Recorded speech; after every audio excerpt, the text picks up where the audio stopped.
Bab 241. Big Goody adalah orang pertama yang menyadari ketidaknormalan ibunya. Ia buru-buru bertanya, "Bu, ada apa?" Huan berkata dengan susah payah, "Perutku sakit." "Lalu apa yang harus kita lakukan?" Biasanya, saat seseorang sakit atau terluka, Huan akan membantu mengobatinya. Namun, sekarang Huan sakit, tidak ada yang bisa mengobatinya. Huan berkata perlahan, "Bantu aku naik ke atas dulu. Mungkin aku akan merasa lebih baik setelah berbaring sebentar." Big Goody mengangkatnya dan membaringkannya di punggung sebelum mengirimnya ke atas ke kamar tidur. Anak-anak serigala membantu menggendong Huan ke tempat tidur, membaringkannya, dan menutupinya dengan selimut tebal dan lembut. Mata hijau gelap mereka menatap Huan sambil dipenuhi kekhawatiran. Huan ingin menghibur mereka, tetapi kondisinya sangat sakit. Dia tidak punya kekuatan untuk berbicara lagi dan hanya bisa menyembunyikannya di bawah selimut. Sang Ye kembali. Hatinya hancur saat melihat wajah pucat Huan. "Ada apa? Apakah kamu merasa tidak enak badannya?" Huan berkeringat dingin karena rasa sakitnya. "Perutku." Big Goody langsung berkata, "Perutnya sakit." Sang Ye berkata pada si besar baik, "Pergi dan suruh Meng Li datang." Keterampilan medis Meng Li tidak sebaik Huan, tetapi dia pernah menjadi dukun sebelumnya dan mengetahui beberapa pengetahuan medis. Big Goody kehabisan stok dengan cepat. Sang Ye menggenggam tangan Huan erat-erat. "Jangan takut, aku akan selalu bersamamu." Huan menahan rasa sakitnya dan berkata dengan suara gemetar, "Minta Shen Yan untuk mengirim seseorang untuk memberitahu Suang Yun dan yang lainnya tentang pembunuhan Huai San. Suang Yun dan Bai Di akan tahu apa yang harus dilakukan." Sang Ye berkata, "Baiklah. Setelah Meng Li datang, saya akan mencari Shen Yan. Pergi sekarang." Huan mengerahkan seluruh tenaganya untuk mendorongnya ke arah pintu. Ia ingin agar pria itu segera memberitahu Shen Yan. Kematian utusan itu bukanlah masalah kecil. Mereka harus berkumpul dengan Miu Wei dan para pengawal sebelum berita itu menyebar. Seandainya berita itu bocor dan menyebabkan lebih banyak masalah, Sang Ye tidak punya pilihan selain meminta Dos, Thresh, dan Little Monster untuk membantu mengawasinya. Dia berlari ke wilayah suku secepat mungkin. Ketika Sang Ye kembali, Meng Li dan Big Goody sudah ada di sana. Meng Li pertama-tama menyentuh dahi Huan dan menanyakan beberapa detail tentang kehidupannya saat ini. Karena Huan sangat kesakitan, dia tidak dapat berbicara dengan baik. Big Goody membantu menjawab pertanyaan-pertanyaannya. Setelah mendengar penjelasannya, Meng Li merenung sejenak, lalu mengeluarkan sehelai daun harum berwarna ungu dan meletakkannya di depan hidung Huan agar diciumnya. Huan mencium aroma daun ungu yang harum dan langsung merasakan perutnya bergejolak. Dia langsung membalikkan badan, membungkuk di atas tempat tidur, dan muntah. Sang Ye segera memegang bahunya. Setelah dia selesai muntah, dia menyeka sudut mulutnya dengan kain katun. Hatinya sakit melihat betapa lemahnya anak perempuan itu. "Penatua Meng Li, ada apa dengan Huan?" Meng Li berkata, "Dia tidak sakit. Dia sedang hamil." Semua orang tercengang. Sang Ye tersadar paling cepat dan bertanya dengan tenang, "Meskipun dia hamil, perutnya seharusnya tidak terlalu sakit, kan?" Meng Li mendesah. Kehamilannya tidak stabil sejak awal. Ditambah lagi suasana hatinya yang terlalu berfluktuasi saat ini, perutnya terasa sakit. "Lalu apa yang harus kita lakukan sekarang?" Sang Ye ingin mengatakan bahwa dia akan menyerah pada anak-anak jika memang harus. Apapun yang terjadi, dia harus memastikan keselamatan Huan.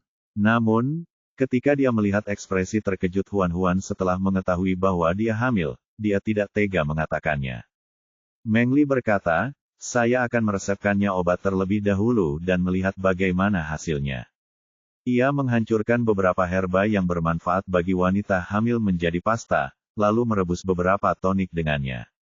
Obat itu terasa pahit, tetapi demi anak dalam perutnya, Huan menggertakkan giginya dan meminum semuanya. Sang Ye memasukkan 2 buah manis ke dalam mulutnya untuk membantunya menghilangkan rasa pahit. Setelah meminum obat kuat itu, sakit perut Huan tidak menunjukkan tanda-tanda membaik. Meng Li juga tidak berdaya. Dia berkata dengan malu, "Keterampilan medisku terbatas. Aku tidak bisa membantu Huan Huan. Sang Ye memeluk Huan Huan erat-erat dan membelai punggungnya yang gemetar. Ia berharap bisa menanggung sendiri semua rasa sakit yang dialaminya. Big Goody sangat cemas. Apakah benar-benar tidak mungkin? Meng Li berpikir dengan hati-hati dan tiba-tiba berkata, mungkin ada seseorang yang bisa membantu. Siapa? Sue Hui dari kuil kayu ilahi. Kata Meng Li cepat. Dia seorang utusan. Dia pasti tahu mantra penyembuhan. Selama dia bersedia menggunakan mantra penyembuhan, sakit perut Huan Huan pasti bisa disembuhkan. Sang Ye berkata, saya mengerti. Big Goody menawarkan diri. Aku akan membawa Sue Hui ke sini. Tetaplah di rumah dan jaga ibumu. Aku akan pergi mencari Sue Hui. Sang Ye perlahan menutupi selimutnya. Tidak ada di antara kalian yang sebanding dengan Sue Hui. Jika dia tidak mau datang, tidak ada yang bisa kalian lakukan. Dia satu-satunya orang di sini yang memiliki kekuatan untuk melawan Sue Hui. Jika Sue Hui menolak membantu, dia akan menculiknya. Big Goody membenci dirinya sendiri karena tidak cukup kuat. Dia melihat Sang Ye pergi, lalu tinggal di samping tempat tidur ibunya bersama saudara-saudaranya. Bunga kecil itu merasakan bahwa Huan Huan sedang tidak dalam kondisi yang baik. Ia mengusap pipinya dan memanggil dengan penuh kasih sayang, "Ibu, cepatlah sembuh." Sang Ye segera turun gunung. Begitu dia keluar dari gua, dia melihat Sue Hui berdiri tidak jauh dari situ. Dia melangkah mendekat. Huan Huan sakit. Dia butuh bantuanmu. Bibir Sue Ran melengkung membentuk senyuman, dan matanya tampak menawan. Huan Huan, pasangan yang menemukan Sue Ling. Aku tidak ingin ikut campur dalam urusan suku serigala batu milikmu, tapi aku benar-benar penasaran seperti apa rupa Sue Ling betina yang disukainya. Apakah dia benar-benar lebih cantik dariku? Sang Ye sedikit mengernyit. Kau hanya perlu memberitahuku jika kau bersedia membantu. Sue Ran menegur, dasar orang bodoh yang tidak punya perasaan. Ayo, saya bayangkan perempuan kecil itu. Di bawah pimpinan Sang Ye, Sue Hui berhasil memasuki gunung batu. Ketika dia melihat bagian dalam gunung batu itu, bahkan dia yang telah melihat banyak badai pun tidak dapat menahan ekspresi terkejutnya.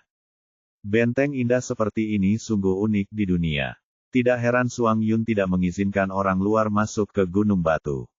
Siapapun yang memiliki benteng-benteng itu akan berusaha semaksimal mungkin untuk tidak mengetahui orang luar dan tidak membiarkan mereka mengetahui keberadaannya. Sue Hui tak kuasa menahan diri dan bertanya, siapa yang punya ide membangun benteng ini?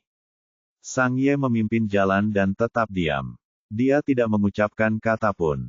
Seiring berjalannya waktu, Sue Hui dengan bijaksana berhenti bertanya. Sang Ye membawa Sue Hui ke dalam rumah dan naik ke lantai 2. Anak-anak serigala itu semua menjaga kamar tidur. Bahkan Nia ada di samping mereka. Semua orang khawatir tentang keselamatan Huan Huan. Ketika mereka melihat Sang Ye dan Sue Hui, mereka memberi jalan. Wajah Huan Huan sangat pucat. Rambutnya menempel di pipinya karena basah oleh keringat dingin. Mata terpejam, dan bulu mata yang tebal terkulai, membuat wajahnya tampak gelap. Meski penampilannya agak acak-acakan, Sue Hui tetap terpesona oleh kecantikannya. Bab 242. Sue Hui mengira dirinya adalah wanita cantik yang langka, tetapi jika dibandingkan dengan wanita kecil di depannya, dia langsung menjadi tidak ada apa-apanya. Tidak heran Sue Ling menyukai wanita kecil ini. Kalau saja dia binatang jantan, dia pasti akan menyukai Huan Huan juga. Wanita cantik seperti itu membuat orang enggan berpaling. Mudah sekali memicu sifat posesif pada binatang jantan. Sue Hui tidak dapat menahan diri, lalu membungkuk dan membelai pipi Huan Huan. Betapa menggemaskannya wanita kecil ini. Sang Ye melihat perubahan pada ekspresinya dan langsung bertanya, ada apa? Aku mencium sesuatu yang familiar.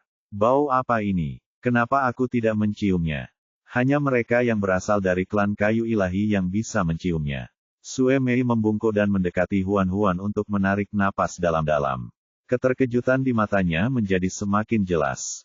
Aku tidak salah. Dia memang memiliki aura kayu ilahi.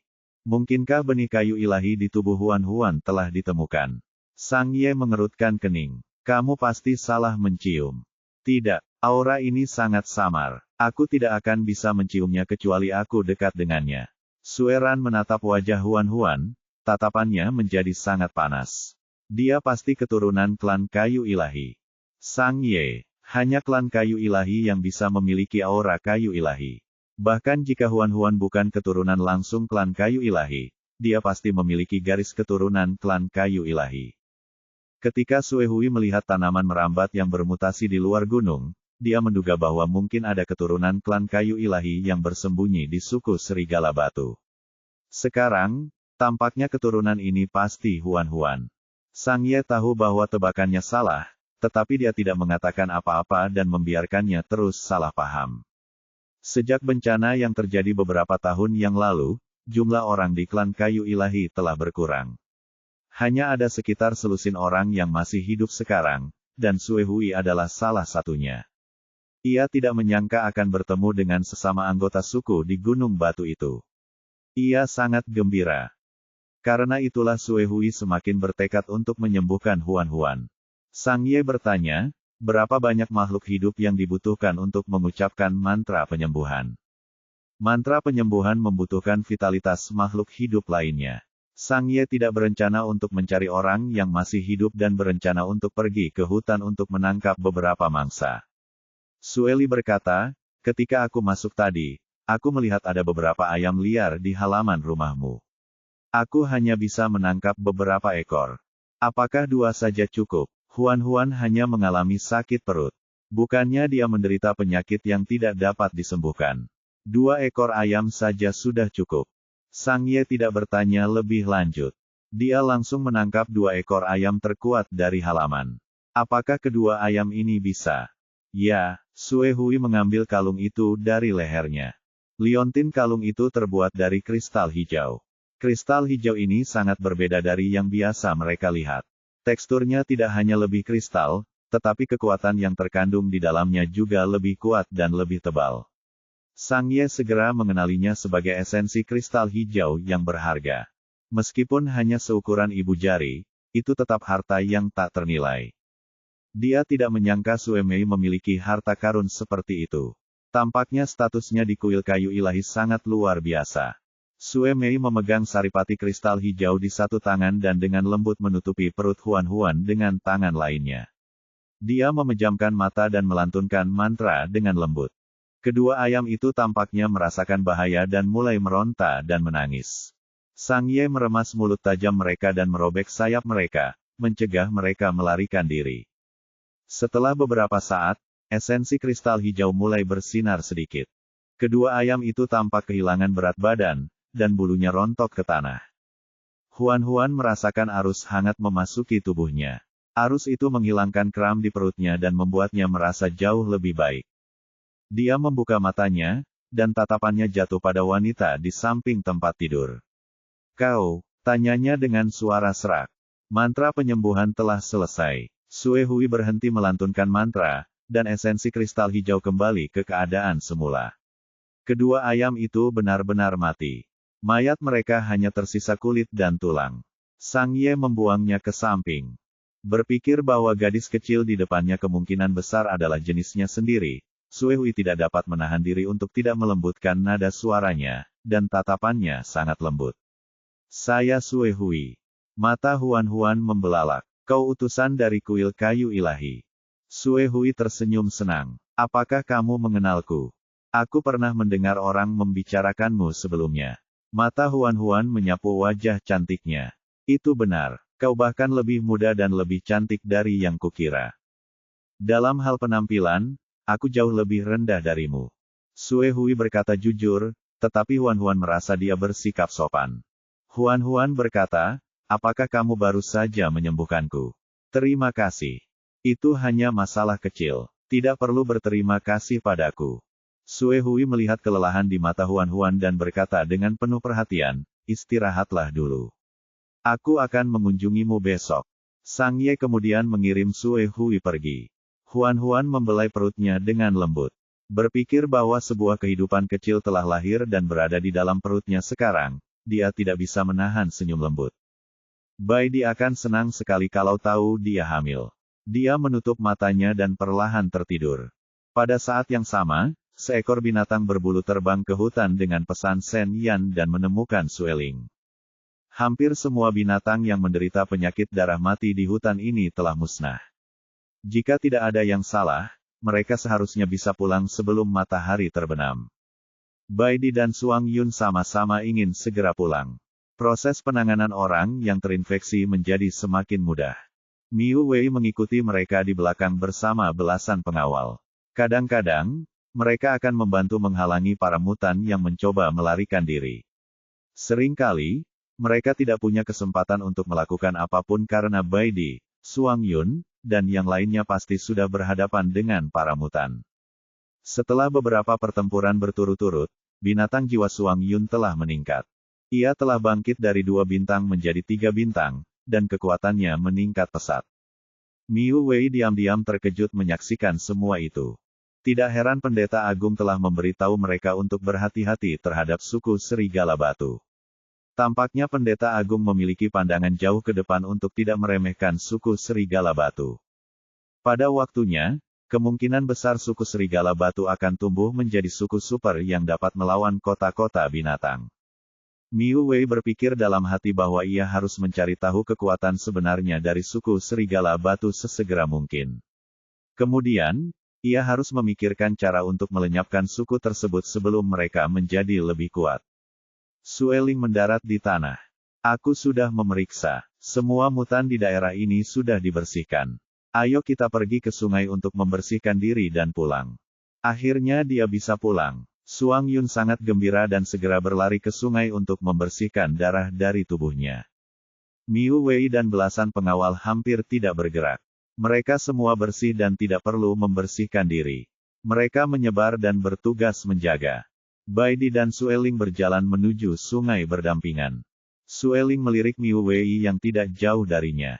Dia merendahkan suaranya dan berkata kepada Bai Di, Huai San sudah mati. Bai Di menatapnya. Bagaimana dia bisa mati? Huan meminta Little Lotus untuk membunuhnya.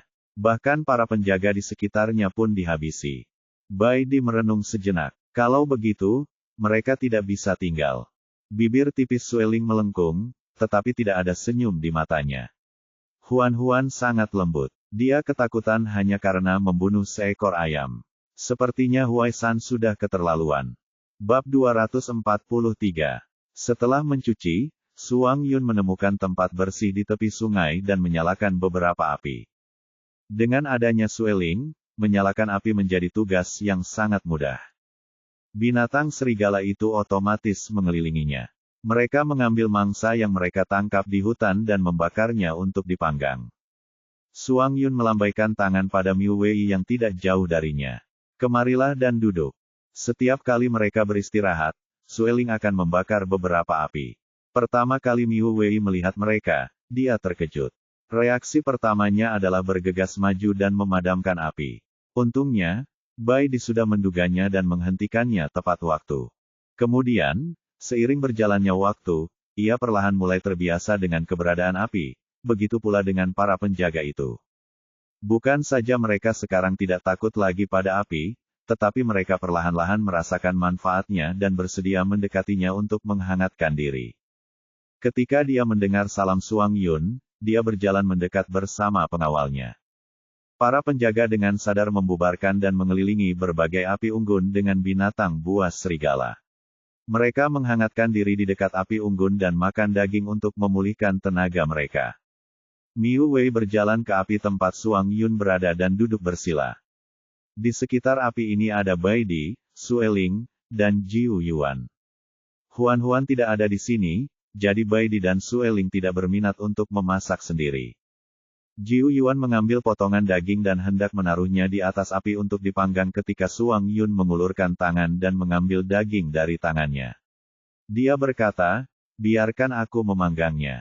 Bai Di dan Sueling tidak berkata apa-apa saat mereka melihat Suang Yun menusuk daging. Dia bahkan tidak menyentuh darah atau bulunya sebelum memanggangnya di atas api. Jiu Yuan tidak tahu bahwa pemimpinnya adalah seorang ahli dalam memasak makanan yang tidak bisa dimakan. Dia secara naif mengira bahwa pemimpinnya pandai memasak dan mempercayakannya dengan tugas memanggang daging. Makan daging panggang saja sudah terlalu berminyak. Jiu Yuan bangkit dan bersiap pergi ke hulu untuk mengambil air minum. Bai Di menghentikannya. Tidak perlu mengambil air. Aku membawa anggur. Mari kita berbagi. Suang Yun langsung gembira saat mendengar ada anggur untuk diminum. Ayo, keluarkan anggurnya. Untuk menyembunyikan keberadaan cincin kontrak, Bai Di membawa tas kulit. Dia meraih tas itu dan menggunakan kulit itu sebagai penutup untuk mengeluarkan 2 toples anggur dari tempatnya. Suang Yun mengambil sebotol anggur dengan 1 tangan dan tersenyum. Ini anggur yang enak buatan wanitaku. Biasanya, kami tidak tahan untuk mengeluarkannya. Kamu benar-benar beruntung hari ini. Dia tidak pernah minum alkohol atau mendengar tentang keberadaan alkohol. Matanya dipenuhi rasa ingin tahu. Oh, Suang Yun menyesapnya banyak-banyak dan berteriak bahwa rasanya enak. Kemudian, dia menyerahkan toples anggur itu kepada Miu Wei. Cobalah.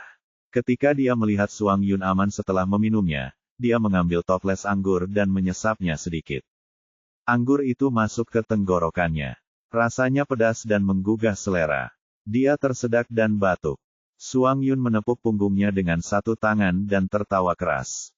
Bagaimana perasaanmu? Apakah terasa baik? Rasanya agak aneh. Ini pertama kalinya bagimu. Minumlah lebih banyak. Jika kamu tidak percaya padaku, cobalah lagi. Oleh karena itu, Miu Wei mencoba menyesap 2 teguk lagi dan menyadari bahwa rasa anggur itu memang menjadi jauh lebih lembut. Terutama rasa anggur yang lembut. Ia merasakan sensasi yang luar biasa saat rasa sisa anggur itu bertahan lama. Dia tidak dapat menahan diri untuk tidak menyesap lagi. Bai Di membagikan sebotol anggur lagi kepada para penjaga. Ketika para penjaga melihat bahwa Miu Wei baik-baik saja setelah minum begitu banyak, mereka pun minum dengan mudah. Konsentrasi anggur buah tidak tinggi, tetapi cukup untuk membuat binatang buas ini mabuk. Suang Yun menyerahkan daging panggang itu kepada Miu Wei dan berkata dengan gembira, "Ayo, coba masakanku dan lihat bagaimana rasanya." Biasanya, Miu Wei akan menyadari tatapan penuh kepuasan di mata Bai Di dan Sueling, tetapi dia mabuk dan sekarang kesadarannya sangat tumpul. Dia mengambil tusuk sate itu dengan bingung dan menggigitnya dalam-dalam. Suang Yun bertanya penuh harap, apakah ini enak? Miu Wei membuka mulutnya dan memuntahkan daging itu. Wajahnya pucat. Apa ini? Rasanya menjijikkan. Suang Yun terdiam. Bai Di menepuk bahunya. Berhentilah bermain dan mulai bekerja. Jiu Yuan tampak bingung, tidak mengerti apa maksud Bai Di. Suang Yun memberitahunya tentang Huai San yang terbunuh setelah membuat masalah. Ekspresi Jiu Yuan berubah garang saat mendengar ini. Aku tahu apa yang harus kulakukan. Para sampah kuil ini berani sekali menindas anggota suku mereka saat mereka tidak di rumah.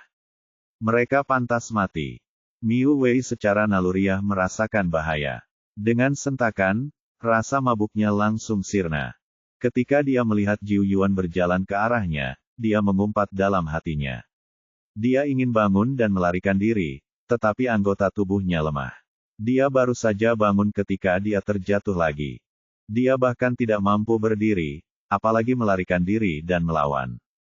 Dengan sangat menyesal, dia berkata dengan marah, "Kamu benar-benar mencampur anggur dengan obat bius." Sueling mencibir, "Bagaimana kita bisa tega meminum anggur yang begitu enak?" Miu Wei tidak mempercayainya. "Lalu mengapa aku bahkan tidak bisa berdiri sekarang?"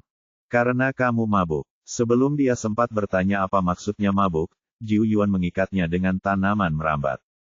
Belasan penjaga mabuk lainnya juga diikat oleh binatang serigala itu. Binatang serigala itu menyatukan Miu Wei dan para penjaga. Pada saat ini, Miu Wei benar-benar terkejut dan tidak sadarkan diri. Sayangnya, anggota tubuhnya masih lemas dan dia tidak bisa melepaskan diri dari tanaman merambat itu. Dia hanya bisa berteriak, "Apa yang kau lakukan? Kami adalah penjaga yang dikirim oleh kuil untuk melindungi para utusan. Jika kau menyerangku, kau akan menyinggung kuil." Bai Di menatapnya. "Bahkan jika kami tidak menyerangmu, kau tidak akan membiarkan kami pergi, kan?" "Itu tidak benar. Kuil kami tidak akan pernah menyakiti binatang yang tidak bersalah." "Oh, lalu mengapa kau menjelajahi gunung batu di malam hari?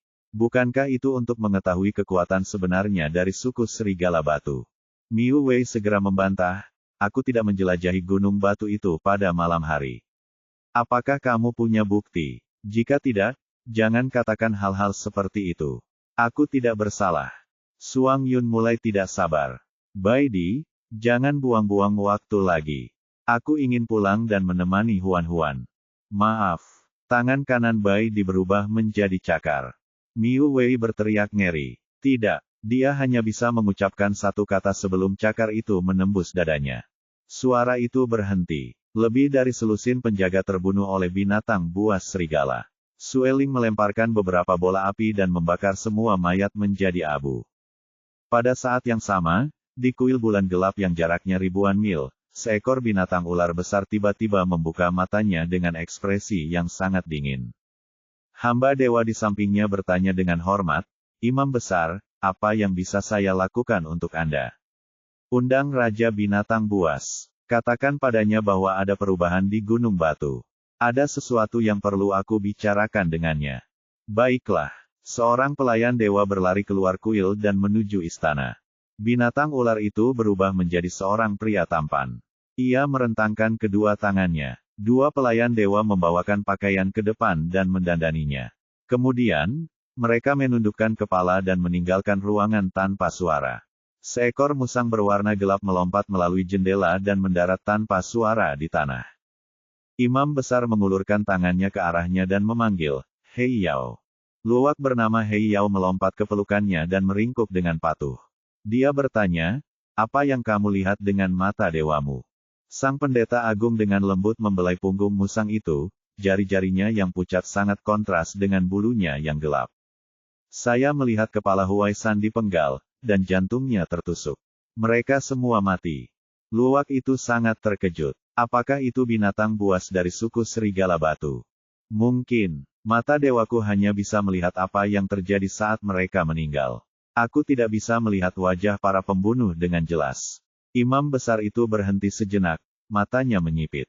Siapapun pembunuhnya, aku tahu pasti suku serigala batu terlibat. Bab 244. Perut Huan-Huan sudah tidak sakit lagi, tetapi tubuhnya masih sangat lemah. Dia tidak bisa mengajar untuk sementara waktu, jadi dia hanya bisa meminta adik Dong Ya, Dong Sue, untuk membantu menggantikannya. Meskipun Dong Sue lembut dan tertutup, kecepatan belajarnya sangat cepat. Dong Sue sekarang menjadi murid dengan nilai terbaik di kelas. Selama itu adalah pekerjaan rumah yang diberikan oleh Huan-Huan, dia dapat menyelesaikannya dengan sangat baik. Yang terpenting, dia sangat serius dan berhati-hati. Dia juga sangat lembut kepada anak-anak. Para siswa di kelas mempercayai kakak perempuan yang lembut dan halus ini. Huan-Huan menyerahkan tugas mengajar kelas kepada Dong Sue. Jelas bahwa ini adalah pertama kalinya Dong Sue menerima misi penting seperti itu. Dia sangat gugup hingga tergagap. Guru, jangan khawatir. Saya pasti akan melakukan yang terbaik. Saya tidak akan mengecewakan Anda. Huan-Huan tersenyum dan membelai kepalanya. Semoga berhasil. Aku punya harapan besar padamu. Dong Sue tersipu mendengar pujian itu. Dia dan saudara laki-lakinya selalu tersipu. Selama mereka sedikit gelisah, wajah mereka akan memerah. Sungguh sepasang saudara yang serasi. Huan-Huan bertanya, bagaimana luka saudaramu? Berbicara tentang kakaknya, Dong Sue menjadi lebih bersemangat. Kakak jauh lebih baik setelah minum obat. Selain itu, dia telah membangkitkan jiwa buasnya. Huan-Huan sangat terkejut dan memintanya untuk menjelaskan lebih lanjut.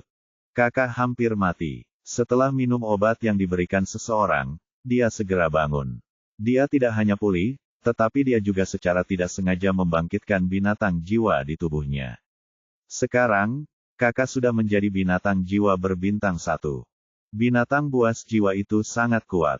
Ketika Dong Sue membayangkan saudaranya menjadi binatang buas jiwa, matanya berbinar karena kegembiraan. Sekarang dia telah belajar banyak dan kakaknya telah menjadi makhluk jiwa, saudara-saudarinya pun menjadi semakin baik. Dan semua perubahan ini dimulai setelah mereka tiba di suku serigala batu. Dong Sue dipenuhi rasa terima kasih kepada Huan-Huan dan suku serigala batu. Huan-Huan tersenyum. Aku tidak menyangka Dong Ya akan mendapat keuntungan dari kemalangan ini. Dia beruntung. Dong Sue tersenyum malu. Semua ini berkatmu, Guru Huan Huan. Mereka berdua mengobrol agak lama. Dong Sue baru berdiri untuk pergi ketika Sang Ye masuk sambil membawa bubur daging panas. Huan Huan memintanya untuk tinggal untuk makan siang. Dong Sue segera melambaikan tangannya. Kakak masih di rumah menungguku makan bersamanya. Dia baru saja membangkitkan jiwa binatangnya dan masih sangat lemah. Aku akan kembali mengunjungimu besok. Selamat tinggal, Guru. Dia berlari cepat seperti kelinci. Sang Ye menyendok bubur daging dengan sendok kayu dan membawanya ke mulut Huan Huan. Huan Huan tidak tahu apakah harus tertawa atau menangis. Saya tidak cacat. Anda tidak perlu memberi saya makan. Saya bisa melakukannya sendiri. Wajah Sang Ye masih tanpa ekspresi, tetapi nadanya keras kepala. Aku hanya ingin memberimu makan. Huan Huan mendesah tak berdaya. Baiklah. Dengan pikiran bahwa suaminya bersikeras memanjakannya, dia membuka mulutnya dan memakan bubur daging yang diberikan suaminya. Setelah menghabiskan sebagian besar buburnya, dia perlahan melambaikan tangannya dan berkata, "Aku sudah kenyang." Sang Ye menyentuh perutnya dan memastikan bahwa dia benar-benar kenyang. Kemudian, dia meletakkan sendok kayu dan menundukkan kepalanya untuk menghabiskan sisa bubur daging di mangkuk. Huan Huan memperhatikannya dan merasakan wajahnya memanas. Lucu sekali. Meskipun mereka sudah menjadi pasangan tua, dia masih saja tersipu malu karena tindakan kecil mereka. Setelah makan dan minum, Huan Huan ingin keluar mencari udara segar. Sang Ye langsung setuju. Ia membungkus Huan Huan dengan jubahnya dan menutupi separuh wajahnya dengan kerudung yang terbuat dari kain sutra salju. Kemudian ia menggendongnya dan melangkah turun ke ruang tamu. Huan Huan menusuk dadanya dengan jarinya. "Turunkan aku. Aku bisa berjalan." Sang Ye menolak dengan tegas. "Tidak, mengapa? Kamu masih sakit. Kamu lemah. Kamu tidak bisa jalan-jalan." Huan Huan mencoba membela diri. "Saya sudah pulih. Saya hanya berjalan pelan-pelan. Saya seharusnya baik-baik saja." "Tidak, aku khawatir." Huan Huan mengoceh tentang banyak hal, yang semuanya seperti, "Saya baik-baik saja sekarang. Saya bisa berjalan sendiri." Sang Ye mendengarkannya dengan tenang, namun dia menolak melepaskannya. Dalam perjalanan, mereka bertemu dengan banyak wajah yang dikenal. Ketika mereka melihat Sang Ye dan Huan Huan, mereka berhenti dan menyapa mereka dengan senyuman. Sang Ye tidak suka berbicara dan mempertahankan ekspresi dingin dari awal sampai akhir. Wajah Huan Huan tertutup oleh cadar, tetapi hal itu tidak menghentikannya untuk menanggapi antusiasme para serigala. Dia tersenyum dan mengobrol dengan mereka. Setelah berjalan di sekitar area pemukiman, Sang Ye melihat bahwa Huan Huan sedikit lelah, jadi dia menggendongnya kembali. Mereka baru saja sampai di rumah ketika mereka melihat Big Goody berlari keluar halaman. Begitu dia melihat Huan Huan dan Sang Ye, dia langsung bergegas menghampiri dan berteriak kegirangan, "Ayah sudah kembali." Huan Huan langsung terbangun. Bai Di, Suang Yun, dan Sue Ling kembali. Sang Ye menggendongnya ke dalam rumah, dan mereka melihat Bai Di dan Suang Yun. Suang Yun mengulurkan tangan dan memeluk Huan Huan. Dia mengusap wajahnya dan bergumam, "Baumu paling harum." Huan Huan memeluk lehernya dan berkata dengan gembira, "Akhirnya kau kembali. Aku sangat merindukanmu. Kami juga merindukanmu." Huan Huan mendongak dari pelukan Suang Yun ke arah Bai Di, matanya berbinar. "Aku punya kejutan untukmu." Bai Di berjalan mendekat dan mencium bibirnya. Mata birunya dipenuhi kelembutan. "Ya, kejutan apa?" Huan Huan dengan malu-malu memeluk Suang Yun. "Coba tebak dulu." Tatapan Bai Di mengikutinya. Meskipun dia bersembunyi di pelukan Suang Yun, dia masih bisa merasakan tatapannya. Dia tersenyum seolah sedang membujuk seorang anak kecil. "Aku tidak bisa menebak." "Huan Huan, beritahu aku jawabannya." "Oke." Huan Huan meraih tangannya dan dengan lembut menempelkannya di perutnya. "Saya hamil." Senyum Bai Di memudar seolah-olah dia tidak percaya. Dia tidak bisa menahan diri untuk bertanya, "Hamil? Anak-anakku?" Huan Huan mendengus. "Kalau bukan anakmu, anak siapa mereka? Apa kau akan menyangkalnya?" Melihat gadis kecil itu tak senang, Bai Di segera mengambilnya dari pelukan Suang Yun. Dia mendudukkannya di lekuk lengannya dan dengan lembut membelai perutnya dengan tangannya yang lain. Matanya tampak berbinar. Matanya sangat lembut. Aku tidak menyangkalnya. Aku hanya sangat senang sampai-sampai aku tidak percaya itu benar. Huan menempelkan tangannya ke tangannya dan berkata, benar. Kita akan segera punya bayi harimau yang lucu. Anak-anak serigala juga datang. Mereka semua menatap perut Huan, penasaran seperti apa rupa saudara-saudara mereka di masa depan. Teratai itu terkulai dan mengusap-usap perut Huan dengan penuh kasih sayang. Suang Yun melingkarkan lengannya di bahu Sang Ye dan mengangkat alisnya sambil tersenyum. Setelah anak bayi dilahir, bukankah kamu seharusnya bekerja keras untuk membuat Huan hamil dengan sarang bayi ular? Sang Ye memikirkan disfungsi ereksinya dan terdiam. Bab 245. Setelah Sueling kembali, dia langsung pergi ke wilayah suku bulu untuk berdiskusi dengan Shen Yan. Huai San dan Miu Wei terbunuh satu persatu, dan tidak ada seorang pun dari kuil bulan gelap yang tertinggal. Ini bukan masalah kecil. Jika kuil bulan gelap mengetahuinya, akan ada pertempuran sengit lainnya. Selama kurun waktu ini, suku bulu dan suku serigala batu harus mengirim lebih banyak orang untuk berpatroli di sekitar. Begitu mereka menemukan perubahan, mereka akan segera bersiap untuk bertempur agar tidak lengah. Setelah pulang dari suku bulu, Sueling mengetahui tentang kehamilan Huan dan mengucapkan selamat kepada Bai Di sambil tersenyum. Selamat, kamu akan segera menjadi seorang ayah. Bai Di senang, tetapi dia tetap tersenyum lembut dan rendah hati. Nada suaranya tenang. Masih terlalu dini. Yang terpenting sekarang adalah merawat Huan dengan baik. Tetua Meng Li berkata bahwa bayi dalam perutnya belum stabil. Dia harus pulih dengan hati-hati. Sueling mengangguk setuju. Tidak ada yang lebih penting daripada kesehatan fisik Huan. Keluarga itu sangat peduli dengan kesehatan Huan. Selain 3 kali makan seperti biasa setiap hari, mereka menyiapkan berbagai macam obat untuk menyehatkan tubuhnya. Huan minum semangkuk demi semangkuk tanpa henti. Hal ini menyebabkan dia lebih sering pergi ke toilet. Yang menyebalkan adalah kemanapun dia pergi, Bai Di, Suang Yun, Sang Ye, dan Sueling akan selalu mengikutinya. Mereka bahkan tidak mengizinkannya pergi ke toilet sendirian. Tidak perlu disebutkan untuk pergi keluar. Mereka bertekad untuk tidak membiarkannya berjalan dengan kakinya sendiri. Dia harus digendong kemanapun dia pergi. Huan sangat kesal dengan tatapan tajam mereka. Jika ini terus berlanjut, dia pasti akan menderita depresi prenatal. Huan mencoba berunding dengan Bai Di. Meskipun dia selalu setuju dengan lembut setelah mendengarkannya, dia akan berbalik dan memberinya semangkuk sup bergizi lainnya. Dia juga akan menatapnya dengan penuh kasih sayang. Kalau dia tidak meminumnya, dia akan terus menatapnya seperti itu sampai dia tidak tahan lagi dan terpaksa meminum sup itu. Adapun 3 orang lainnya, setiap kali Huan menyuruh mereka untuk tidak mengikutinya, mereka akan mengungkit Bai Di. Bai Di berkata untuk menjagamu dengan baik. Kita harus mendengarkannya. Huan sangat marah hingga membanting tempat tidur. Aku kepala keluarga. Kamu harus mendengarkan aku. Kalau begitu, kau harus membuat Bai Di mendengarkanmu terlebih dahulu. Huan, dia tidak dapat hidup seperti ini lagi. Huan menoleh untuk mencari Bai Di lagi. Tidak peduli apa yang dikatakannya, dia akan menyetujuinya. Namun, dia akan menatapnya dengan berbagai suplemen dan ekspresi mendesak, jadi semuanya akan kembali ke titik awal lagi. Dia ingin kehilangan kesabarannya, tetapi ketika dia melihat senyum lembut Bai Di, dia tidak bisa. Bagaimana mungkin dia tega kehilangan kesabarannya terhadap suami yang sebaik itu?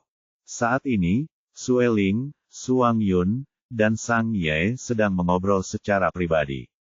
Sueling berkata dengan sangat percaya diri, sudah kuduga. Selama kita mengungkit Bai Di, Huan tidak akan berdaya. Dia berada di bawah kendali Bai Di. Suang Yun mengacungkan jempol padanya. Kamu hebat. Sang Ye terdiam. Tepat saat Huan hendak jatuh dalam kesengsaraan, Mu Xiang memberinya saran. Kamu bisa menemukan sesuatu yang bisa mengalihkan perhatian mereka sehingga mereka tidak terus-menerus menatapmu. Mata Huan berbinar. Ini ide yang bagus. Binatang jantan harus bekerja setiap hari, tetapi selain itu, mereka mempunyai banyak waktu luang. Selama kurun waktu ini, hanya Suang Yun yang relatif sibuk. Sebagai kepala suku, ia sering harus berurusan dengan banyak hal. Misalnya, para binatang buas yang tinggal di tempat tinggal sementara. Terakhir kali, Huan meminta seseorang untuk berurusan dengan kelompok pengkhianat. Adegan para binatang buas yang kakinya dipotong terlalu berdarah dan kejam. Para binatang buas yang dipaksa menonton sangat ketakutan hingga wajah mereka menjadi pucat. Sejak saat itu, seluruh tempat tinggal sementara menjadi sangat damai. Para binatang buas menjalani hari-hari dengan hati-hati. Tidak seorang pun berani mencoba menentang hukum suku serigala batu lagi. Frekuensi kejahatan menurun drastis.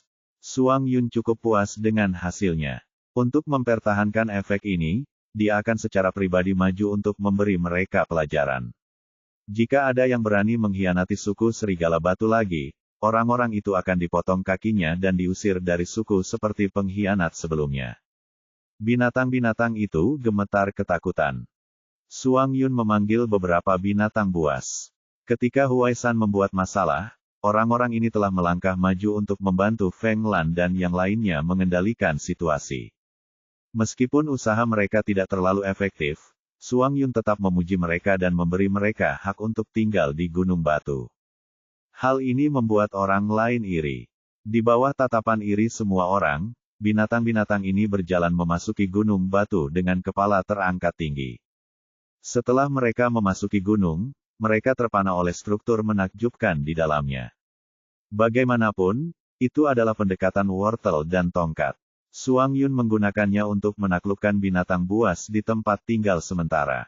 Sementara Suang Yun menangani urusan suku, Bai Di, Sang Ye, dan Sue Ling menjadi sangat bebas. Mereka bertiga punya banyak waktu untuk mengawasi Huan. Mengalihkan perhatian mereka kedengarannya mudah, tetapi kenyataannya tidak mudah. Ketiga orang ini memiliki latar belakang yang luar biasa dan telah melihat banyak hal di dunia.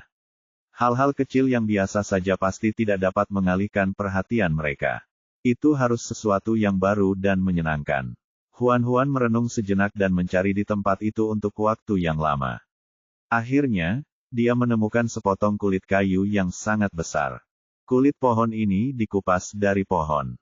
Kulitnya lembut dan keras, dan sedikit lebih tebal dari kulit pohon biasa. Jika digiling menjadi bubuk, kulit pohon ini dapat digunakan sebagai obat. Kulit pohon ini memiliki efek menghilangkan rasa gatal.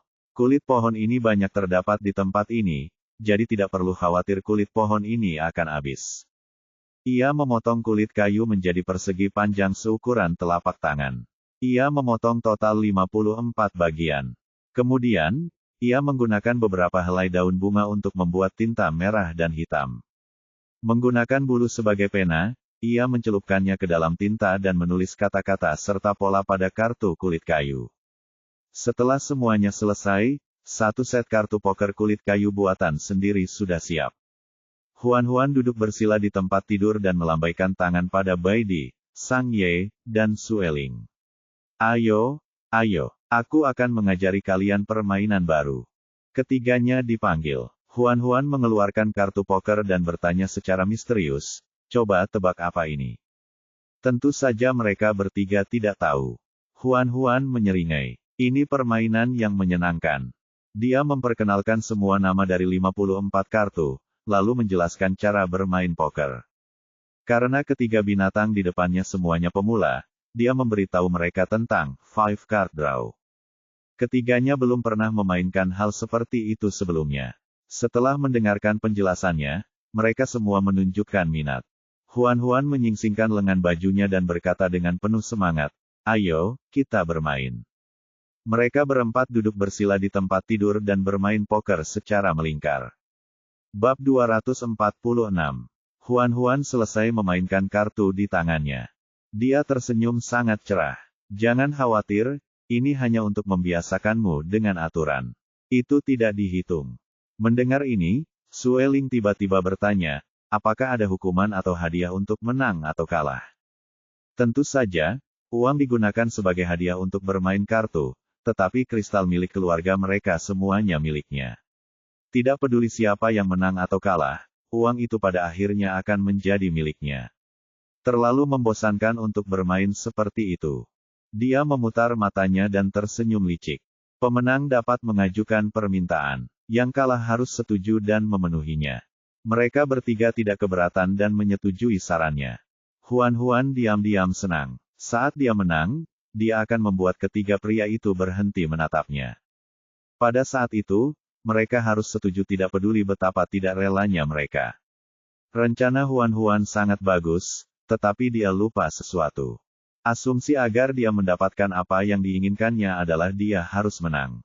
Huan sama sekali tidak khawatir dia akan kalah. Lawan bicaranya adalah 3 pemula. Memenangkannya hanya dalam hitungan menit. Itu terlalu mudah, oke. Huan memegang setumpuk kartu dengan percaya diri. Saat sedang menata kartu, dia melihat Sueling memainkan semua kartu di tangannya sekaligus. Kemudian, Bai Di dan Sang Ye juga selesai bermain. Huan menatap tumpukan besar kartu di tangannya, dan matanya membelalak tak percaya. Bagaimana mungkin? Dia benar-benar kalah begitu saja. Apa yang terjadi dengan mengalahkan semua orang? Apa yang terjadi dengan mengalahkan para pemula? Bagaimana ini bisa terjadi? Sueling tersenyum sangat menawan. Kau kalah. Sesuai kesepakatan, kau harus memenuhi permintaanku. Huan melempar kartu-kartu di tangannya dan menatapnya dengan sedih. Katakan padaku, apa yang kau inginkan dariku? Senyum Sueling menjadi semakin jahat. Permintaanku sederhana. Kamu hanya perlu melepas pakaianmu. Melepas pakaiannya, itu sangat mudah. Huan dengan berani melepas mantelnya, memperlihatkan gaun panjang. Dia menepuk pahanya dan berkata, teruskan. Aku tidak yakin aku akan kalah lagi. Ketiga pemula ini terlalu beruntung tadi. Ditambah lagi fakta bahwa ia meremehkan lawan-lawannya, ia pun kalah. Dia tidak akan membuat kesalahan yang sama lagi. Mereka berempat memulai ronde kedua. Kali ini, Bai Di, Sang Ye, dan Sueling tidak memainkan semua kartu mereka sekaligus. Huan berpikir dalam hati bahwa memang seperti yang dipikirkannya. Keberuntungan mereka tidak akan bertahan selamanya. Sambil diam-diam dia menghitung sisa kartu di tangan mereka berempat, dia bermain dengan hati-hati. Keempatnya bergantian bermain kartu selama 3 ronde. Kartu di tangan mereka berkurang dengan kecepatan yang sama. Pada akhirnya, Sueling adalah orang pertama yang menyelesaikan permainan dan menjadi pemenang lagi. Huan menatapnya dengan marah. Kenapa kamu selalu menang? Bibir tipis Sueling sedikit melengkung, dan matanya yang berwarna darah sedikit melengkung. Karena aku ingin melihatmu telanjang. Huan. Dia membalikkan badannya dan melepas celana dalamnya perlahan-lahan. Dia masih mengenakan gaun panjang di luar, tetapi ekspresi ketiga binatang jantan yang hadir sedikit berubah. Ekspresi Sueling paling banyak berubah. Tatapannya bagaikan lidah yang menjilati kulitnya yang terbuka inci demi inci. Kulit kepala Huan mati rasa. Tanpa sadar, dia menutup kakinya dan menurunkan roknya. Dia berpura-pura tenang dan berkata, apa yang kamu lihat? Sepertinya kamu belum pernah melihatnya sebelumnya. Sueling sedikit memutar tubuhnya ke arahnya, dan rambut pirangnya yang panjang bergoyang ke samping. Matanya yang berwarna merah darah menatapnya seperti binatang buas yang sedang mengunci mangsanya. Itu penuh dengan tekad. Mereka berdua telah melihatmu telanjang, tapi aku belum. Merasakan bahaya, Huan secara naluriah menyusut ke arah Bai Di. Tidak ada yang bisa dilihat. Saya tidak bisa mengambil kesimpulan sebelum saya melihatnya sendiri. Sueling mendekatinya, menjulurkan ujung lidahnya, dan dengan lembut mengusapkannya ke telinganya. Perasaan lembab dan hangat membuat kulit kepala Huan kesemutan dan seluruh tubuhnya menegang. Dia ingin mencari Bai Di dan Sang Ye untuk meminta bantuan, tetapi dia menyadari bahwa ada tenda kecil yang berdiri di bawah rok kulit Bai Di. Meskipun penis Sang Ye tidak bereaksi, tatapannya masih sangat panas. Huan tiba-tiba menyadari bahwa bermain poker dengan ketiga orang ini mungkin bukan hal yang bijaksana untuk dilakukan. Bahkan binatang buas di luar sana tidak dapat menahan diri untuk menggodanya. Jika mereka bertiga tidak dapat menahan diri untuk tidak menerkamnya, dia bahkan tidak akan memiliki kesempatan untuk melawan. Dia akan benar-benar dilahap habis. Dia tidak dapat menahan rasa gembira saat memikirkan sesuatu. Untungnya, Suang Yun tidak ada di sana. Kalau tidak, dia tidak akan bisa lolos tanpa cedera. Saat lelaki itu sedang birahi, dia sungguh menakutkan. Sueling tersenyum dan bertanya, apakah kamu ingin terus bermain? Huan ragu-ragu. Dia hanya mengenakan gaun itu. Jika dia kalah lagi, dia harus menanggalkan pakaiannya.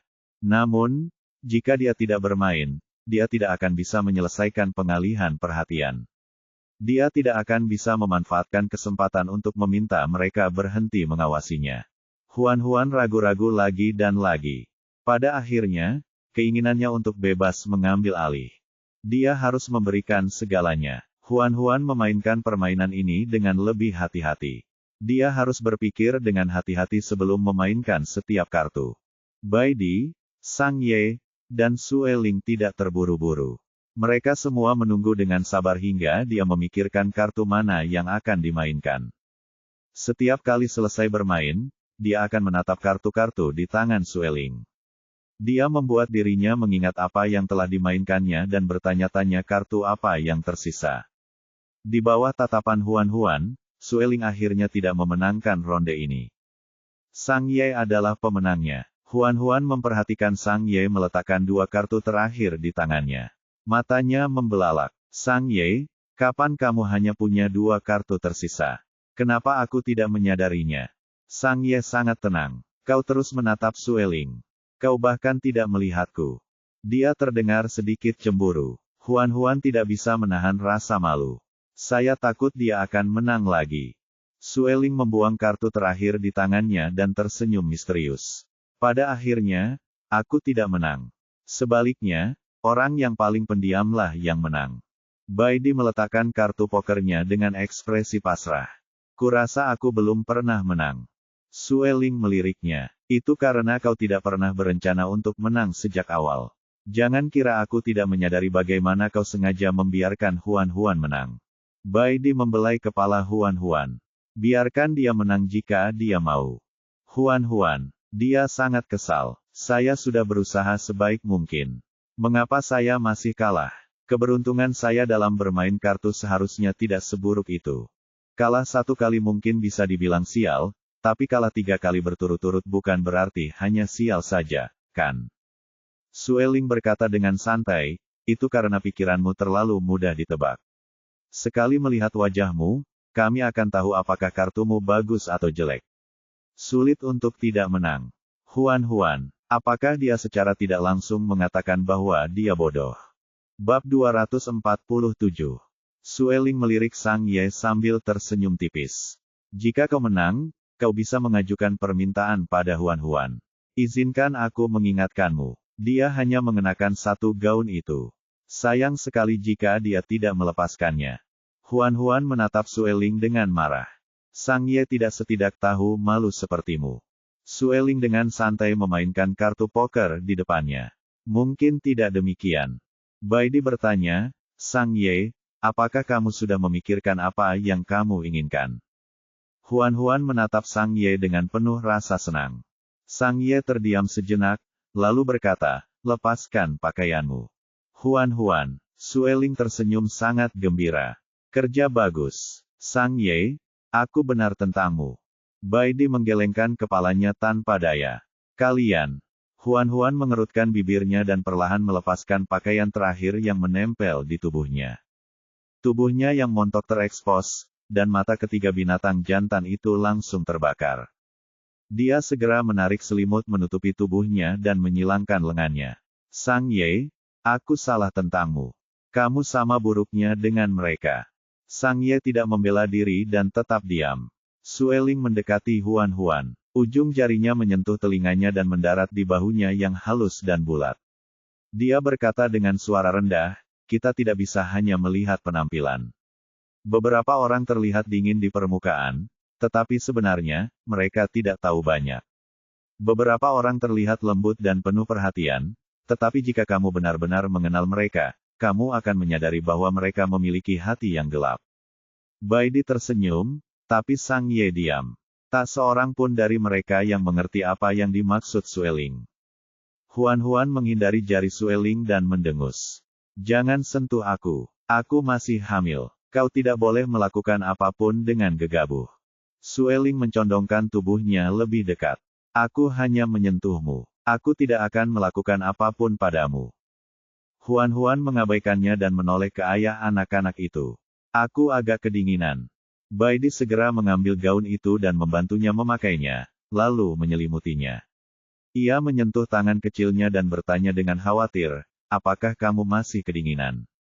Dia perlahan mendekati lengannya dan tersenyum manis. Aku tidak kedinginan setelah memakai baju. Melihat betapa mesranya mereka berdua, Sueling mendecak lidahnya. Apakah kita masih bermain kartu?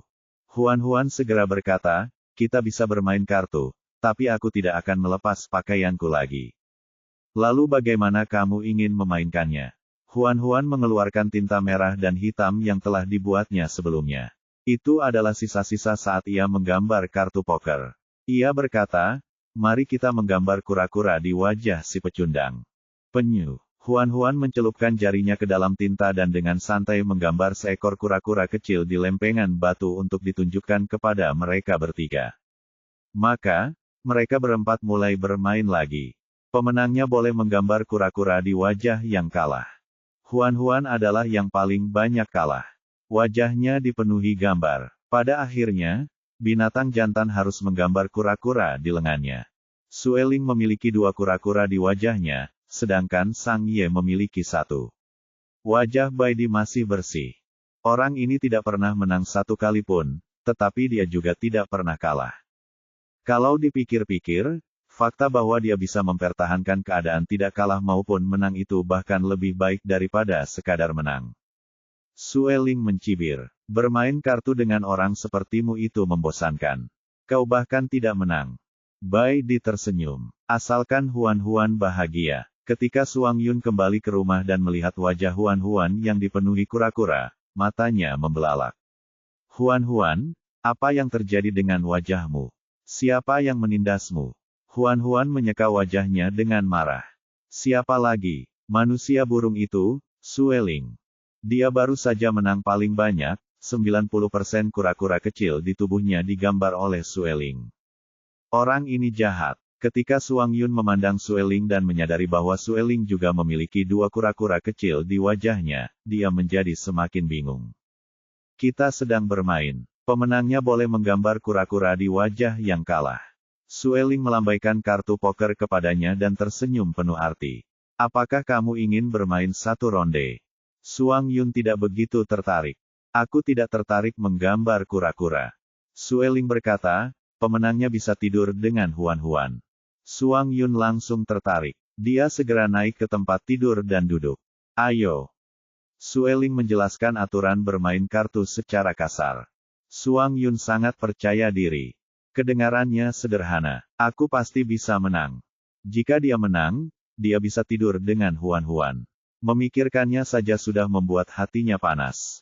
Melihat betapa gembiranya Suang Yun, Baidi dan Sang Ye berpikir bahwa mereka tidak boleh mengecewakannya. Mereka berempat mengocok kartu dan mulai bermain. Huan, yang entah kenapa disingkirkan, tampak sangat bingung. Keempat pria ini benar-benar bertaruh padanya. Apakah mereka bertanya padanya tentang keinginannya? Apakah wanita hamil tidak memiliki hak asasi manusia? Dia melotot marah ke arah mereka berempat dan melihat mereka tengah bermain kartu. Tak lama kemudian, mereka berempat hanya memiliki 2 atau 3 kartu tersisa. Ingatan mereka sangat bagus. Kecuali kartu yang baru saja mereka mainkan dan kartu di tangan mereka, mereka dapat menebak kartu apa yang masih dimiliki 3 pemain lainnya. Pada titik ini, semuanya tergantung pada taktik psikologis. Sueling tersenyum dari awal sampai akhir, tampak santai. Wajah Sang Ye tanpa ekspresi. Dia tetap dingin dan tidak berbicara. Sebaliknya, ekspresi Suang Yun selalu berubah drastis. Ia menjambak rambutnya dan mengerutkan kening. Matanya sesekali mengamati tumpukan kartu seolah sedang menaksir sesuatu. Kadang-kadang, ketika ia menemukan sesuatu yang tidak ia pahami, ia akan mengajukan beberapa pertanyaan. Saat bermain, Baidi mengingatkannya, saya hanya punya 1 kartu tersisa. Sebaiknya kamu tidak membuat 1 pun. Oleh karena itu, Suang Yun berusaha semampunya untuk membuat sepasang. Pada akhirnya, Ia hanya punya 2 kartu tunggal. Ia ragu sejenak sebelum akhirnya membuang kartu yang lebih besar. Bai Di memainkan kartu terakhirnya. Kartu itu adalah kartu as. Bai Di tersenyum tak berdaya. Bukankah aku sudah memperingatkanmu untuk tidak bermain tunggal? Terima kasih telah membiarkanku menang. Suang Yun menunjukkan kartu terakhir di tangannya dan berkata dengan sedih, kartu ini lebih kecil. Kartu ini angka 8. Tidak peduli kartu mana yang aku mainkan, aku akan kalah. Sueling melempar kartu as di tangannya dan melirik Bai Di sambil tersenyum tipis. Saat kita menggambar kura-kura tadi, kamu tidak pernah kalah. Sekarang kita bertaruh pada Huan-Huan, kamu langsung menang. Bai Di tersenyum. Kali ini aku hanya beruntung.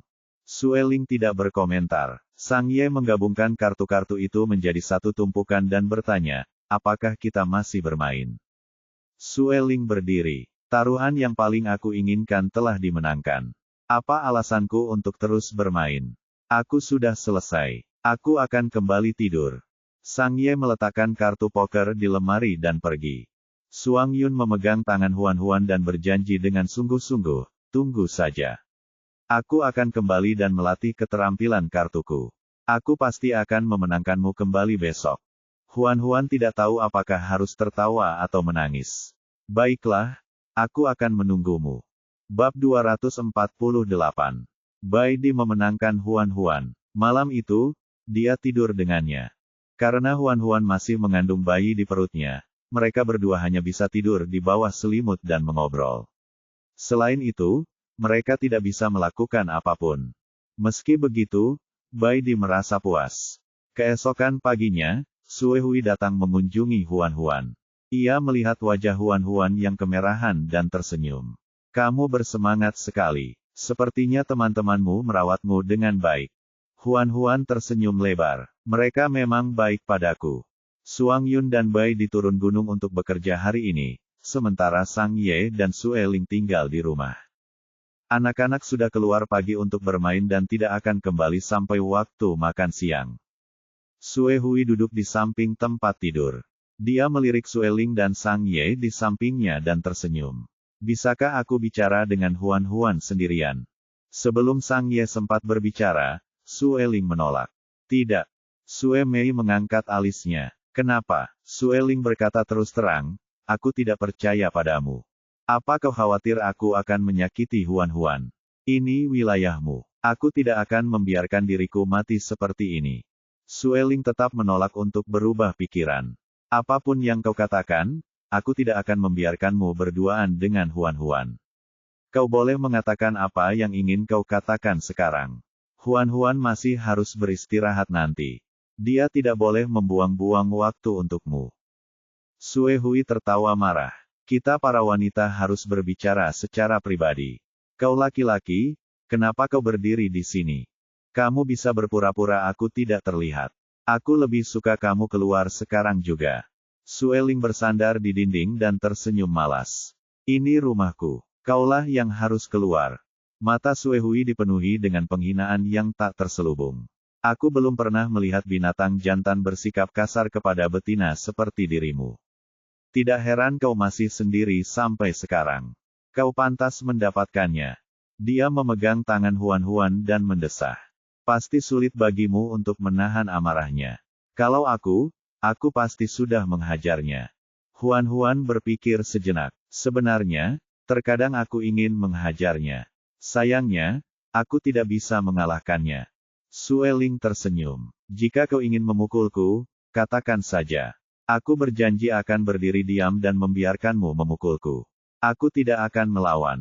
Huan-Huan menggelengkan kepalanya. Lupakan saja. Sue Hui berkata, kenapa? Kamu harus menghajarnya tanpa ampun jika perlu. Kalau tidak, dia akan semakin sombong. Cepat atau lambat, dia akan menindasmu. Huan-Huan ragu-ragu. Tapi dengan kepribadiannya, semakin aku menghajarnya, dia akan semakin bersemangat, kan? Mata Sueling berbinar. Huan-Huan paling mengenalku. Sue Hui. Dia terdiam. Meskipun Sueling selalu berkata kasar kepada Sue Hui, Huan-Huan dapat merasakan bahwa mereka berdua adalah sahabat karib. Dia meminta Sang Ye untuk mencuci beberapa buah manis dan membawanya ke sana. Huan berkata perlahan, kami tidak punya apapun yang bagus di rumah kami. Kami hanya punya buah-buahan yang kami tanam sendiri. Saya harap Anda tidak keberatan. Kebanyakan binatang tidak tahu bagaimana bersikap sopan. Sue Hui dengan santai mengambil buah manis itu dan mengangguk sambil memakannya. Manis sekali dan lezat sekali. Huan tersenyum. Makan lebih banyak jika kamu suka. Sue Hui memakan 5 buah manis sekaligus sebelum berhenti. Ia berkata, saya pernah mendengar bahwa buah yang ditanam di Gunung Batu sangat lezat. Awalnya saya tidak percaya, tetapi sekarang setelah saya mencobanya sendiri, rasanya benar-benar lezat. Nanti kalau kamu pergi, aku akan kirimkan beberapa buah manis lagi. Sue Mei menghela napas. Aku sangat berharap buah-buahan dan sayuranmu juga bisa dijual di kota kayu ilahi. Huan bertanya, kudengar binatang buas di kota kayu ilahi suka makan sayur. Benarkah itu? Benar sekali. Sebagian besar binatang yang hidup di kota kayu suci adalah herbivora. Beberapa di antaranya adalah omnivora. Dibandingkan dengan daging, kami lebih suka makan buah dan sayur. Buah dan sayur yang Anda tanam di sini berkualitas baik. Jika Anda menjualnya ke kota kayu suci, banyak binatang pasti akan berebut untuk membelinya. Pikiran Huan berpacu. Kota kayu ilahi adalah pasar yang besar. Jika dia bisa membuka saluran penjualan, dia pasti bisa mendapatkan banyak kristal di masa depan. Sue Hui tahu bahwa dia tergoda. Dia tersenyum dan berkata, jika kamu percaya padaku, aku dapat membantumu menghubungi manajer cabang kamar dagang Golden Leaf di kota Divine Wood. Dengan mereka yang bertanggung jawab mengangkut barang, sayur-sayuran dan buah-buahanmu dapat dikirim ke kota Divine Wood. Mata Huan berbinar. Benarkah? Terima kasih banyak. Kalian adalah tipeku. Kalian harus saling membantu. Huan tertegun dan tampak bingung. Aku jenismu. Senyum Sue Mei menjadi lebih lembut. Benar sekali. Kau dan aku adalah keturunan klan kayu ilahi. Tentu saja, kita berasal dari ras yang sama. Huan tidak mengerti kapan dia menjadi keturunan klan kayu ilahi. Dia hendak menjelaskan bahwa dia bukan anggota klan kayu ilahi ketika dia mendengar Sue Ling terbatuk pelan. Dia berkata, Huan belum mengakui identitasnya. Jangan gegabah mengakuinya. Sue Hui meliriknya dan berkata dengan marah, dia memiliki aura kayu ilahi. Dia pasti keturunan klan kayu ilahi kita. Entah dia mengakuinya atau tidak, itu adalah kebenaran. Huan ingin mengatakan bahwa dia salah paham, tetapi dia memperhatikan tatapan Sue Ling dan menduga bahwa dia mungkin tidak ingin dia mengatakan yang sebenarnya. Oleh karena itu, dia tidak punya pilihan selain diam dan membiarkan kesalahpahaman berlanjut. Sue Ran memegang tangan Huan, dan tatapannya sangat ramah. Jumlah ras kita semakin berkurang. Sungguh kejutan yang menyenangkan menemukanmu di sini. Saat kau kembali ke kota kayu suci bersamaku, para tetua suku pasti akan senang melihatmu. Huan segera berkata, aku sedang hamil sekarang. Aku tidak bisa pergi ke kota kayu ilahi bersamamu. Mendengar ini, Sue Hui tidak bisa menahan rasa kecewa. Benar sekali. Kamu tidak cocok untuk bepergian jauh sekarang. Kamu tidak bisa ikut denganku ke kota kayu suci untuk bertemu dengan anggota suku lainnya. Sue Ling berkata dengan dingin, bahkan jika Huan melahirkan, kamu tidak bisa begitu saja membawanya pergi. Sue Hui berkata dengan tegas, dia adalah keturunan klan kayu ilahi. Dia harus ikut aku ke kota kayu ilahi. Jika kau tidak sanggup berpisah dengannya, kau bisa tinggal di kota kayu ilahi bersamanya. Sue Ling tidak berniat menjelaskan terlalu banyak padanya dan hanya membalas dengan sebuah kalimat. Terserah. Aku akan berada di manapun Huan berada. Sue Hui mulai menjelaskan berbagai keuntungan kota kayu ilahi bagi Huan. Dia juga berbicara tentang betapa ramah dan antusiasnya orang-orang dari klan kayu ilahi. Bagaimanapun, dia berusaha keras membujuknya untuk menetap di kota kayu ilahi. Huan memang berencana untuk pergi ke kota kayu ilahi. Dia masih punya misi di sana. Tapi tidak sekarang. Yang lebih penting, dia tidak pernah bermaksud menetap di Divine Wood City. Namun, dia tidak bisa mengatakan pikiran-pikiran ini dengan lantang. Dia tetap tersenyum manis. Aku mengerti apa yang kamu katakan. Aku akan memikirkannya. Bab 249. Saat mengobrol dengan Sue Hui, Huan dengan santai menyebutkan bahasa tanaman. Sue Hui menjelaskannya sekilas. Klan kayu ilahi adalah penjaga kayu ilahi. Kami terlahir dengan ketertarikan tinggi pada tanaman. Nenek moyang kami secara khusus mempelajari metode khusus untuk berkomunikasi dengan tanaman. Huan tidak dapat menahan diri untuk bertanya, bisakah saya mempelajari metode ini? Mata Sue Hui dipenuhi dengan cinta seolah-olah dia sedang menatap seorang junior yang imut. Bahasa tumbuhan hanya bisa dipelajari oleh anggota klan kayu ilahi. Kamu juga keturunan klan kayu ilahi, jadi tentu saja, kamu bisa mempelajarinya. Melihat ekspresi gembira Huan, jantung Sue Hui berdebar kencang. Ia memanfaatkan kesempatan itu untuk berkata, jika kamu bersedia, aku bisa menjadi mentormu dan mengajarimu bahasa tanaman. Ya, tentu saja. Huan mengangguk cepat, takut Sue Hui akan menarik kembali kata-katanya. Sue Hui berkata, kamu harus mempersiapkan sesuatu untuk mempelajari bahasa tumbuhan. Aku akan mengajarimu besok pagi. Saya menginginkannya. Sue Hui berdiri dan mengucapkan selamat tinggal. Sue Ling mengantarnya pergi. Setelah mereka berdua pergi, Huan segera memanggil sistem. Bocah kecil, jika aku mempelajari bahasa tumbuhan tanpa pergi ke kota kayu suci, apakah misiku akan tetap selesai? Sistem 438 mendengus. Tergantung. Huan baru saja menguji sikap sistem. Mendengar jawabannya yang ambigu, dia langsung merasakan bahwa kondisi untuk misi ini tidak sesulit yang dia bayangkan. Mungkin masih ada ruang untuk tawar-menawar. Huan segera bertanya, apa maksudmu dengan itu? Jelaskan dengan jelas. Saya sudah menjawab Anda dengan sangat jelas. Huan menggenggam kedua tangannya, matanya berbinar. Katakan padaku, aku berjanji tidak akan memberitahu siapapun.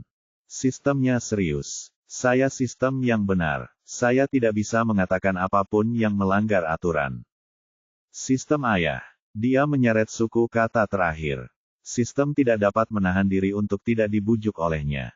Ia berkata tanpa daya, baiklah, akan kukatakan padamu. Selama kau bisa mempelajari bahasa tumbuhan, misi ini akan selesai. Mengenai sisanya, jangan tanya lagi. Jika aku bicara terlalu banyak, aku akan dihukum. Huan sangat senang. Ayah sistem, kamu yang terbaik. Sistem itu mendesah. Aku tidak menyangka akan tiba saatnya aku harus pilih kasih. Jika ketahuan, aku mungkin akan menjadi sistem yang tidak berguna. Huan menepuk dadanya dan berjanji, bahkan jika kamu menjadi sistem yang tidak berguna, aku akan tetap menjagamu. Sistem itu cukup tersentuh. Anak baik, cintaku padamu tidak sia-sia. Sue Ling mengirim Sue Hui keluar dari gunung batu. Sue Hui sengaja berkata, aku tidak menyangka pasangan yang kau temukan berasal dari ras yang sama denganku. Berdasarkan usianya, dia seharusnya lebih muda dariku. Kalau begitu, kau juga lebih muda dariku. Bersikaplah sopan saat kau berbicara padaku di masa depan. Jangan selalu bersikap kasar.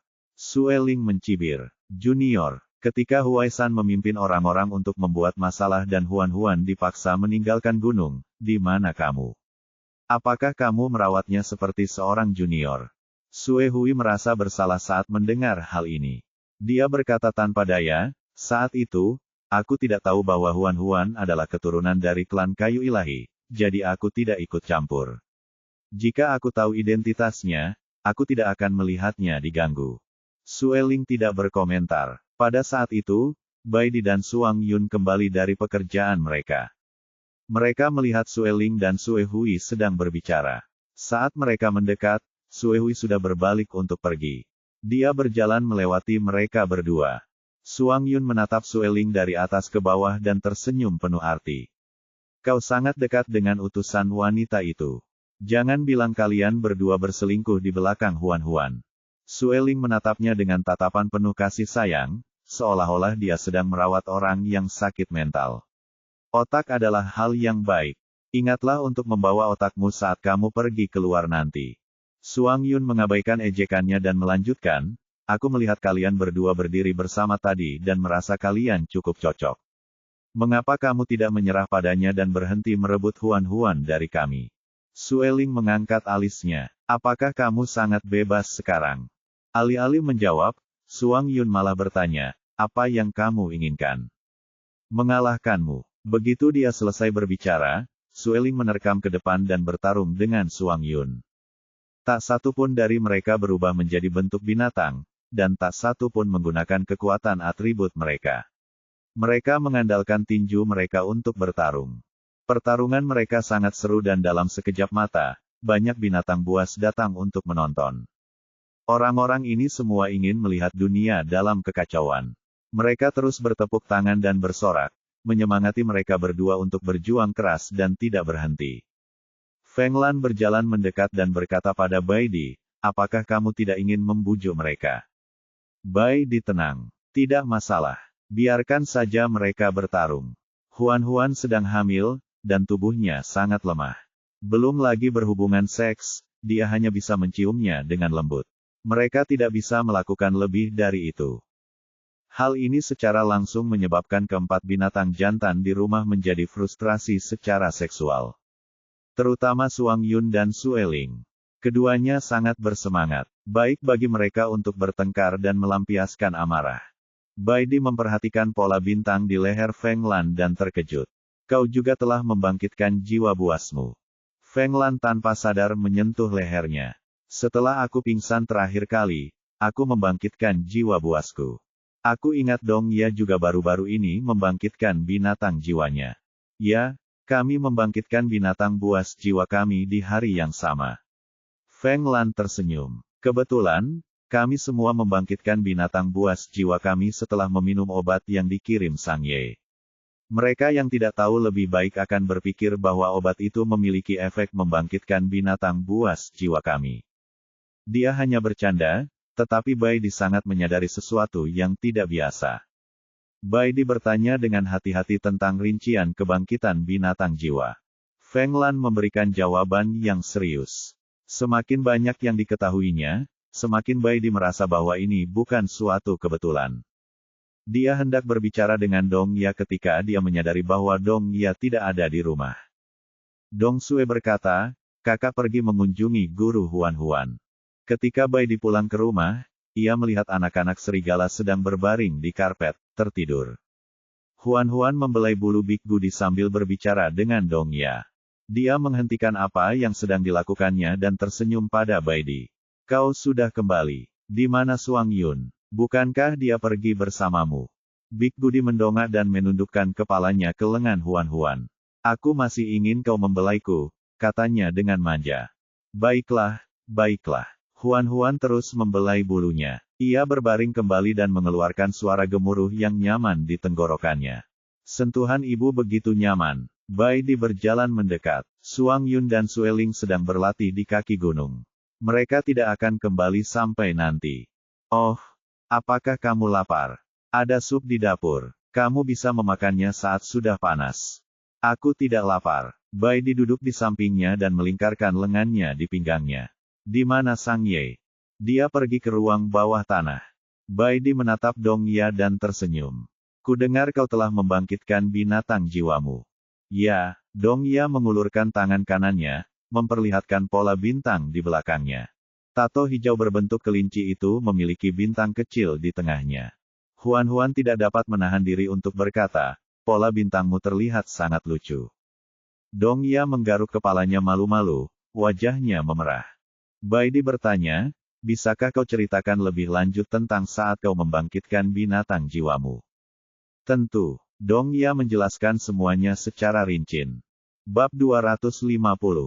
Dong Ya lalu pulang. Huan-Huan sudah lelah membelai si Big Gudi. Ia berhenti membelainya dan menyentuh ujung hidungnya dengan lembut. Big Gudi mengulurkan cakarnya yang besar dan berbulu dan menekan punggung tangan Huan-Huan agar Huan-Huan berhenti menggodanya. Cakarnya besar, dan ada bantalan hitam di sisi sebaliknya. Cakarnya cukup sulit dicubit. Bai Di bertanya, apakah kamu menambahkan darahmu ke obat yang kamu berikan pada Dong Ya dan Feng Lan? Huan-Huan meremas cakar putrinya sambil menjawab, ya. Setelah Dong Ya dan Feng Lan meminum obatmu, jiwa binatang mereka pun terbangun. Huan tertegun sejenak dan tampak terkejut. Feng Lan juga telah membangkitkan binatang jiwanya. Dua binatang buas membangkitkan binatang buas jiwa mereka sekaligus. Ini terlalu kebetulan. Secara kebetulan, itu terjadi setelah mereka minum obat Huan. Baidi merendahkan suaranya dan membuat tebakan yang berani. Apakah darahmu memiliki kekuatan ajaib untuk membangkitkan binatang buas? Huan tertawa datar. Bagaimana mungkin? Jika darahku begitu kuat, bukankah semua binatang buas yang meminum obatku akan membangkitkan binatang buas jiwa mereka? Mungkin setelah meminum darahmu, ada kemungkinan untuk membangkitkan binatang jiwa mereka. Huan masih merasa ini terlalu sulit dipercaya, tetapi dia tidak tahu bagaimana membantahnya. Secara kebetulan, Sang Ye keluar dari ruang bawah tanah dengan dua kendi besar. Ada acar rebung dan acar wortel di dalam toples. Sang Ye mengambil beberapa dan menaruhnya di mangkuk untuk dimakan Huan. Entah mengapa, semenjak hamil, ia jadi suka sekali makan makanan yang asam dan pedas. Huan mengambil sepotong rebung asam dan memasukkannya ke dalam mulutnya. Rasa asam dan renyahnya sungguh nikmat. Sambil makan, dia berkata, akan lebih baik jika aku juga bisa makan acar paprika. Sayangnya, tidak ada benih cabai di Crystal Mall. Satu-satunya yang rasanya mirip cabai adalah daun merah yang rasanya asam dan tidak enak setelah diasamkan. Untuk makan malam hari itu, Baidi merebus sepanci besar daging dengan rebung asam dan wortel asam. Ia menambahkan banyak daun merah. Rasanya asam dan pedas, membuat seluruh keluarga berkeringat. Nafsu makan Huan meningkat. Ia makan 3 roti kukus besar berisi daging rebus dan acar. Ia begitu kenyang hingga perutnya membuncit. Dia berjalan di sekitar halaman, memikirkan apa yang dikatakan Bai di sore itu.